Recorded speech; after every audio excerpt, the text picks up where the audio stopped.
Hi ನಮಸ್ತೆ, welcome back to my YouTube channel. ಇವತ್ತು ಅರಸಿನ ಎಲೆದ್ದು ಗಟ್ಟಿ ಮಾಡೋದು ವಿಡಿಯೋ ಮಾಡ್ತಿದ್ದೇನೆ. ತುಂಬ ಸುಲಭ ಉಂಟು ಮತ್ತು ಟೇಸ್ಟಿಯಾಗಿ ಆಗ್ತದೆ. ಹೇಗೆ ಅಂತ ನೋಡ್ಕೊಂಡು ಬರುವ. ಮೊದಲಿಗೆ ಅರಸಿನ ಎಲೆಯನ್ನು ತೆಗೆದುಕೊಂಡು ಬರುವ.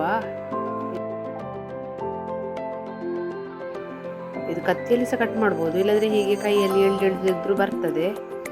ಎಲೆ ತೆಗೆಯುವಾಗನೇ ಪರಿಮಳ ಬರ್ತಾ ಉಂಟು.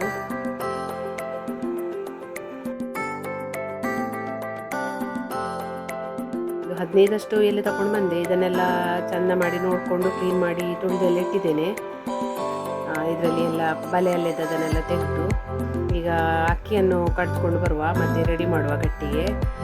ನಾನು ನಿನ್ನೆ 2 ಪಾವು ಅಕ್ಕಿಯನ್ನು ನೆನೆಸಿ ಹಾಕಿದ್ದೇನೆ, ಚೆಂದ ಮಾಡಿ ತೊಳೆದು. ಈಗ ಅದನ್ನು ಪುನಃ ತೊಳೆದು ರುಬ್ಕೊಂಡು ಬರುವ ಮತ್ತು ಅದನ್ನು ಬಿಸಿ ಮಾಡಲಿಕ್ಕೆ ಉಂಟು. ಬಿಸಿ ಅಂದರೆ ನಾನು ಕಲ್ಲಲ್ಲಿ ಕಡ್ದದ್ದಲ್ಲ, ಮಿಕ್ಸಿಯಲ್ಲಿ ಕಡ್ದದ್ದು. ಅದಕ್ಕೋಸ್ಕರ ಪುನಃ ಬಣಗೆ ಹಾಕಿ ಬಿಸಿ ಮಾಡಿದೆ. ಗ್ರೈಂಡರ್ ಇಲ್ಲದೆ ಕಲ್ಲಲ್ಲಿ ಕಡಿದ್ರೆ ಸ್ವಲ್ಪ ಗಟ್ಟಿ ಕಡಿಲಿಕ್ಕೆ ಆಗ್ತದೆ. ಮಿಕ್ಸಿಯಲ್ಲಿ ಅಷ್ಟು ಗಟ್ಟಿ ಆಗೋದಿಲ್ಲ ಕಡಿಲಿಕ್ಕೆ. ಅದಕ್ಕೋಸ್ಕರ ನಾನು ನೀರು ಹಾಕಿ ತೆಳು ಮಾಡಿ ಮತ್ತೆ ಇದನ್ನು ಬಣಲೆಗೆ ಹಾಕಿ ಬಿಸಿ ಮಾಡ್ತೇನೆ. ಅದು ನೋಡಿ ಗಟ್ಟಿ ಆಗ್ತಾ ಬಂತು. ಈಗ ಇದನ್ನಿನ್ನು ಸ್ವಲ್ಪ ಚಪ್ಪ ಆದಮೇಲೆ ಅರಸಿನ ಎಲೆ ಹಾಕಿ ಗಟ್ಟಿ ಮಾಡುವ. ನಮಗಂದರೆ ಇವ ಚೌತಿಗೆ ತುಂಬ ತೆಂಗಿನಕಾಯಿ ಎಲ್ಲ ಇತ್ತು, ಹಾಗಾಗಿ ಅದರದ್ದು ತೆಂಗಿನಕಾಯಿ ಮತ್ತು ಅದರದ್ದು ಗಜ್ಜೆ ಎಲ್ಲ ಇತ್ತು. ಅದನ್ನೆಲ್ಲ ಗಜ್ಜೆ ಎಲ್ಲ ತಿನ್ನಲಿಕ್ಕೆ ಹೀಗೆ ಸರಿಯಾಗೋದಿಲ್ಲ. ಹೀಗೆ ಗಟ್ಟಿ ಮಾಡಿ ಅದರೊಳಗೆ ಹಾಕಿ ತಿಂದರೆ ಒಳ್ಳೆ ಆಗ್ತದೆ. ಈಗ ಬಿಸಿ ಚಪ್ಪೆ ಸಹ ಆಗಿದೆ. ಇದನ್ನು ಉಂಡೆ ಕಟ್ಟಿ ಅರಸಿನ ಎಲೆದ್ದು ಗಟ್ಟಿ ಮಾಡುವ. ಈಗ ಕುಚ್ಚಿಗೆ ಅಕ್ಕಿ ಹಿಟ್ಟನ್ನು ಹೀಗೆ ತೆಗೆದು ಅರಸಿನ ಎಲೆ ಫುಲ್ಲು ಹೀಗೆ ಒತ್ತುತ್ತಾ ಹೋಗುವ. ಅದಕ್ಕೆ ಫುಲ್ಲು ಎಲೆಯನ್ನು ಕವರ್ ಮಾಡಿಕೊಳ್ಳುವ. ಮತ್ತು ಅದರ ಮಿಡ್ಲಿಗೆ ಪಂಚಗಜ್ಜೆ ಇಲ್ಲದ್ರೆ ನಾನು ಬೆಲ್ಲ ಮತ್ತು ತೆಂಗಿನಕಾಯಿ ತೊಳೆದಿಟ್ಕೊಂಡಿದ್ದೆ, ಅದರದ್ದು ಇದಕ್ಕೆ ಹಾಕ್ಕೊಳ್ಳುವ ಮಿಡ್ಲಿಗೆ.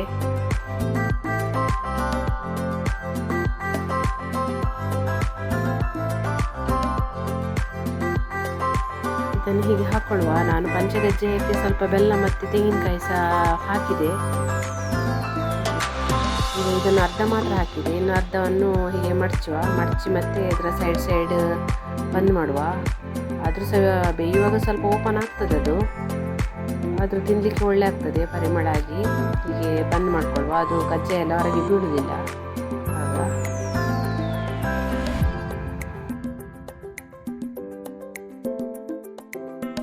ಈಗ ಎಲ್ಲ ಗಟ್ಟಿ ರೆಡಿ ಆಯಿತು. ಇದನ್ನಿನ್ನು ಬೇಯಲಿಕ್ಕಿಡುವ.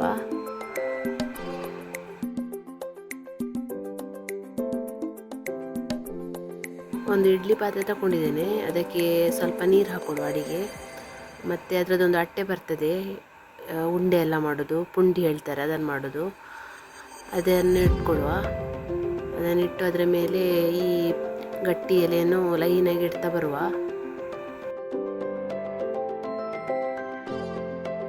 ಎಲ್ಲ ಇಟ್ಟಾಯಿತು. ಈಗ ಇದು ಬೇಯಲಿ, ಬೇಗ ಬೇಯ್ತದೆ. ಒಂದು 10-15 ನಿಮಿಷ ಸಾಕು. ಇದನ್ನೀಗ ಮುಚ್ಕೊಂಡು ಸ್ವಲ್ಪ ಹೊತ್ತು ಬಿಟ್ಟು ಬರುವ.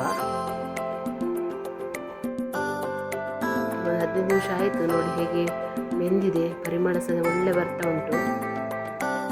ಈಗ ಅರಸಿನ ಎಲೆದು ಗಟ್ಟಿ ರೆಡಿಯಾಗಿದೆ ತಿನ್ನಲಿಕ್ಕೆ. ನನ್ನ ವಿಡಿಯೋ ಇಷ್ಟ ಆದರೆ ಪ್ಲೀಸ್ ಸಬ್ಸ್ಕ್ರೈಬ್ ಮಾಡಿ, ಲೈಕ್ ಮಾಡಿ, ಶೇರ್ ಮಾಡಿ. Thank you.